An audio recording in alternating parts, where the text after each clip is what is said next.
Hi everyone, నా పేరు Venugopala Rao, తాయో seeds marketing manager.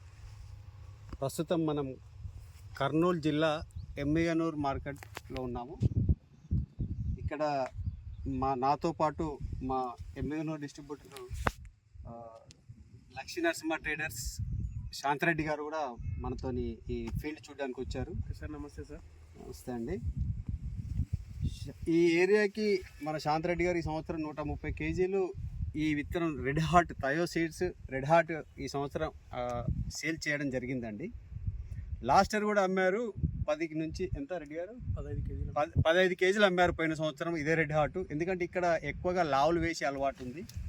కానీ పోయిన సంవత్సరం కొద్దిగా సన్నాలకు కూడా సార్ ఇక్కడ ప్రయత్నం చేస్తానని చెప్పేసి 15 కేజీలు మన థయో సీడ్స్ రెడ్ హార్ట్ అమ్మడం జరిగింది.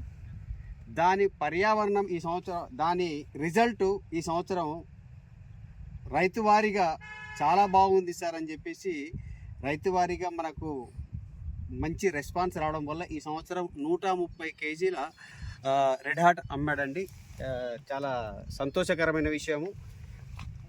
ఎందుకంటే రైతుకి ఏదైనా ఇత్తనం ఇస్తే మేలైన ఫలితాలు వస్తేనే సార్ మేము ఇక్కడ ఉంటాము, కాబట్టి అటువంటి ఇత్తనం ఇవ్వండి, మాకు రైతుకు దిగుబడి బాగుండి తెగుళ్ళు రాకుండా ఉంటే మాకు చాలా హ్యాపీగా ఉంటుందని చెప్పి చెప్పడంతో రెడ్ హార్ట్ని మేము చాలా నమ్మకంతో శాంతిరెడ్డి గారికి ఇచ్చాము.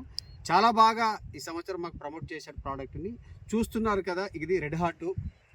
ఇది సుమారు 3 ఎకరాల షేర్ అండి. ఇది మీరు చూడండి, ఎక్కడైనా చూడండి, ఇక్కడ మీరు మొక్క హైట్ కానివ్వండి, అలాగే కాయ కానివ్వండి, ఇక్కడ కాయ ఎంత దగ్గర కాపు కాసిందో చూడండి, ఒకసారి గమనించండి మీరు. అలా కింద నుంచి మీరు చెట్టు పడిపోయిందండి, కొమ్మలు మొత్తం చెట్టు కొమ్మలు పడిపోయినాయి. ఇక్కడ వరకు చివరి వరకు మీరు ఈ చుట్టు వరకు చూడండి, ఇక్కడ వరకు చివరి వరకు. దీనిలో గొప్పతనం ఏంటంటే చివరి వరకు కూడా ఫ్లవర్ వచ్చేసి కాయ పట్టేస్తుందండి రెడ్ హార్ట్ థయో సీడ్స్ రెడ్ హార్ట్. కాబట్టి ప్రతి రైతు ఇక్కడ కూడా చూడండి. కాబట్టి నేను ఏమంటున్నానంటే ప్రతి రైతు గుండె మీద చేసుకుని ధైర్యంగా వేసుకునే విత్తనం థయో సీడ్స్ రెడ్ హార్ట్ అండి. ఇవి సన్నాలు మన తెలంగాణ ఆంధ్రప్రదేశ్ ఏరియాలో అన్ని నేలలకు అనుకూలమైన వెరైటీ. దీని యొక్క ముఖ్య లాభం ఏంటంటే తెగుళ్ళు తక్కువ, అలాగే కాయ మీద మచ్చ అంటారు కదా, ఫ్రూట్ రాట్. కాయ మీద అసలు మచ్చ అనేది చాలా తక్కువగా వస్తుందండి మీకు. చూడండి, గమనించండి. సో ఈ మచ్చ తక్కువ రావడం వల్ల పంట ఎక్కువ వస్తుంది, మార్కెట్లో కూడా మంచి ధర పలుకుతుంది, అధిక దిగుబడులు వస్తాయి. పెట్టుబడి తక్కువ రావడంతో పంట ఎక్కువ రావడంతో రైతు చాలా సేఫ్ జోన్లో ఉంటాడు. కాబట్టి ఇప్పుడున్న పరిస్థితులకు అనుకూలంగా తయారు చేయబడ్డ విత్తనం thio seeds red heart. Reddy గారు, మీరు లాస్ట్ ఇయర్ ఈ సంవత్సరం అమ్మారు కదా. అవును సార్. శాంతిరెడ్డి గారితో మాటల్లో తను చెప్తే తన అనుభవాన్ని. రెడ్డి గారు చెప్పండి సార్. ఇది పోయినసారి సేల్ చేసినాము, ఈసారి కూడా అమ్మినాము సార్. ఈసారి దాదాపు 100 కేజీలు పైన అమ్మినాము. ఫార్మర్స్ చాలా మంది వేసిన ఈ పొలం ఒకటే కాదు సార్, ఇలాంటి పొలాలు మీరు చాలా ఏ పొలంకి వెళ్ళినా ఇట్లనే ఉన్నాయి. ఏ పొలంలోకి వెళ్ళినా మీరు వీడియో తీసుకుందాం అనేటట్లనే ఉన్నాయి.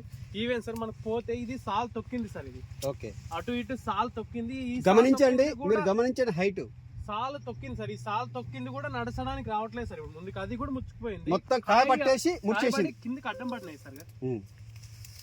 చూడండి ఒకసారి మీరు. రాదు, ఈ చెట్టు హైట్ ఉంటే మన భుజాలు కాటుకుంటుంది సార్. ఈ పొలం కొమ్మ కరెక్ట్ నిలబడితే కదా సార్ నా భుజాలకు వస్తుంది. ఇక్కడ కాయ కూడా చూడండి, కాయ కూడా చూడండి, కాపుతో భుజాలు కాటుకుంది. ఈ భుజాలు కాటుకు మీరు మరి కింద నుంచి కాపే ఉంది సార్. ఇది ఓకే ఓకే, కనపడుతుంది. ఓకే, ఇది అసలు మా రైతులు అయితే చాలా ధైర్యంగా వేసుకుంటారు సార్. ఇంకా ఈయన సార్ ఈ పొలము చాలా అంటే ఎట్లా అంటే ఒక 1 మంత్ బ్యాక్ వేసినాడు, లేట్ వేసినాడు. మిగతా రైతుల లేట్ వేసినాడు. తర్వాత వచ్చేసి లేట్ వేసినాడు. అందులో వచ్చేసి స్ప్రేలు కూడా తక్కువ sir. 10 days 12 days spray sir, తక్కువ స్ప్రే చేశాడు. అంటే కారణం ఏమంటారు? రైతు నిర్లక్ష్యంతోనా, లేకపోతే ఈ రకము ఎక్కువ తీసుకోలేదు? ఈ రకం అలాంటి సార్. ఇది